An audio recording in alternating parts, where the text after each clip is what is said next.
Welcome back to Golden Rule Radio. The dollar index closed at its highest level in a little over a year, but the noteworthy thing to point out there is that the intraday high on the same day did not break the previous intraday high. So we're still yet to see a breakout to the north on the dollar. I think Miles mentioned that last week that we were going to see another push up in the dollar, and so we've seen it. Are we done yet with there, Miles? Hey there, hey. Oh, hey. Yeah, Robert, I don't know quite yet. The euro, I also mentioned the euro last week would double bottom, and it did. So it's possible. It does look like the dollar is kind of finding some ceiling here. Granted, it did have a close over and above the previous highs, but it keeps bouncing off of those higher prices. So I think we are stair-stepping a little bit higher on the dollar, and that should push gold down a little bit, maybe to that 1170, 1175 mark we were talking about. But gold, just like the dollar, is taking some stair steps down with RSI divergence. So we look like we're seeing a 3 drives Elliott wave pattern, and the dollar's doing the same just on the opposite end, and the euro double bottomed. So I think the reversal is pending. It's sooner than later at this point.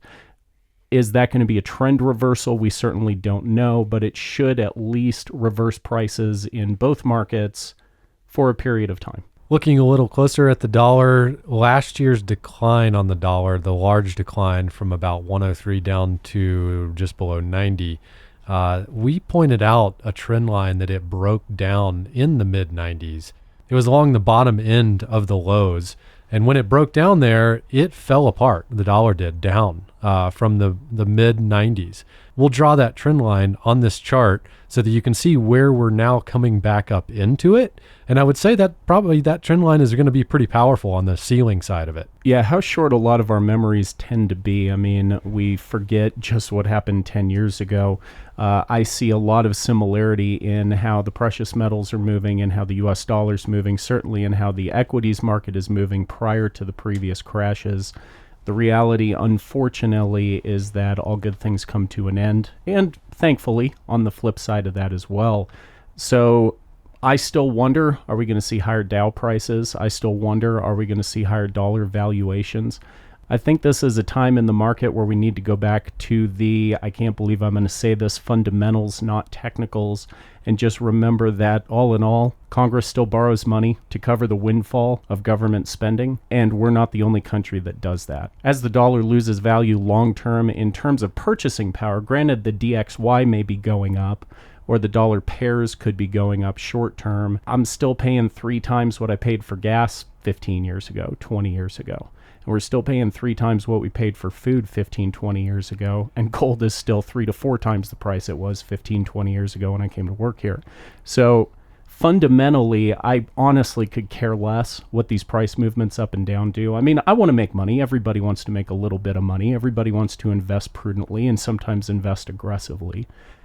But all in all, I know where we're going long term, and it makes me nervous when I see people nickel and diming over Facebook or Amazon. Miles, you just brought up 2 points, fundamentals, and you also brought up a 10-year retrospective. Okay, and I want to look back 10 years before we move on to the fundamentals, because we do have some currency events to cover that actually are a fundamental look at why you own physical gold. But looking back 10 years, 2008, let's replay it, right? We were all working here, and we had a downturn in the winter in the equities markets. It was a looming, pending sort of signal of doom, if you will. Don told everybody that was listen to get out of the markets, okay, just like he did this year.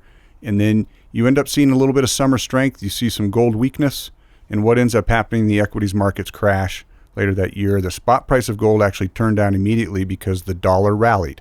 So again, if gold is responding to what the currency is doing against which you're measuring it, you're going to see the price of the metals decrease in a very short window.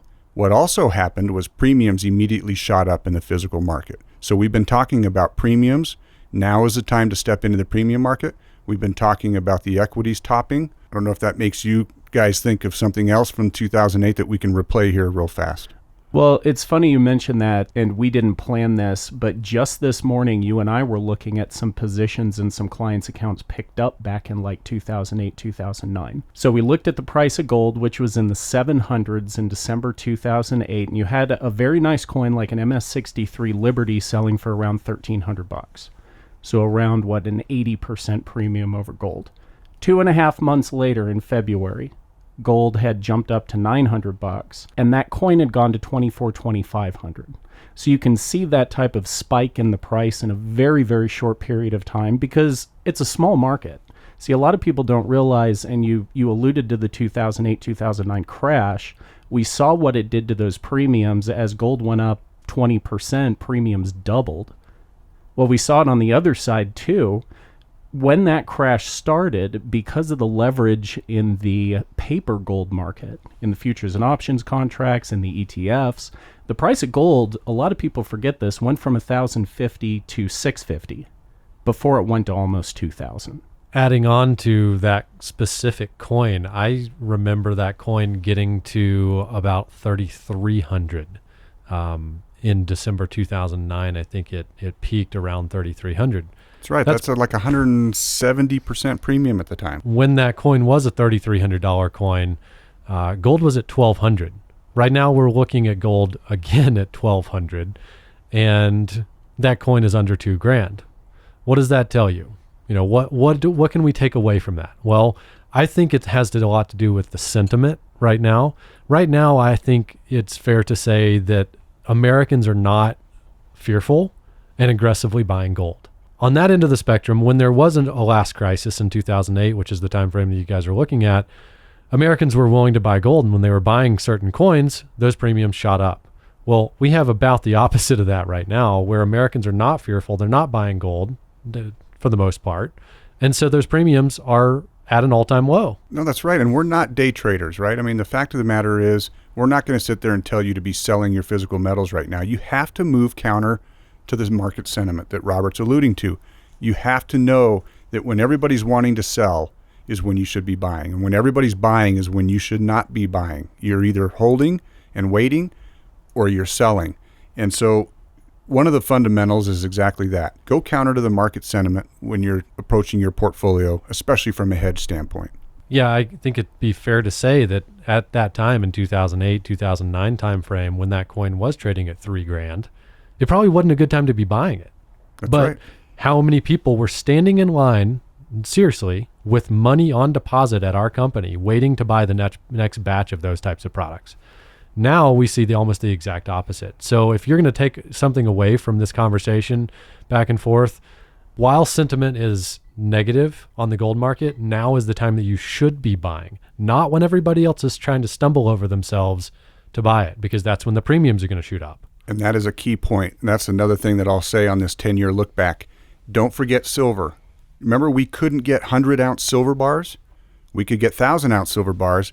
Silver Eagles were at a 40% premium, and they were at an 8 to 12-week wait. 40% premium on a bullion. Brand new bullion product. It was unbelievable. And I wouldn't sell it to my clients because a 40% premium in a bullion product like that means you need to see a 40% increase in the spot price before you're back to even. So that's another one. Which Robert. We saw, though. We still saw 40%. Oh, we saw 400% almost with silver. But they wasted 30% of the move by chasing a particular product in a tight market with a high premium. So, when I think the point here that we're trying to make is prudent investors don't get married to anything. You can get married to concepts, you can get married to trends, you can get married to overarching, like the blueprint of how your portfolio is built. But the floor tiles and the types of doors that you put in that house, they do change depending on what the market's in.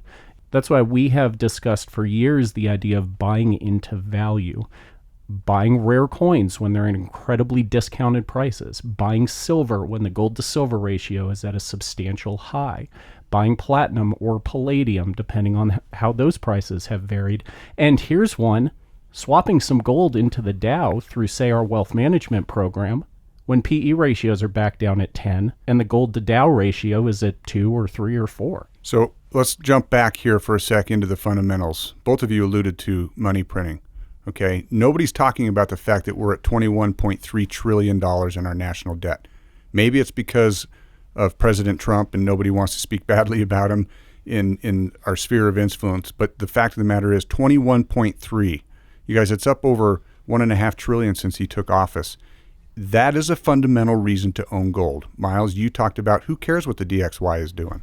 Who cares what the dollar strength is relative to the rest of the world currencies?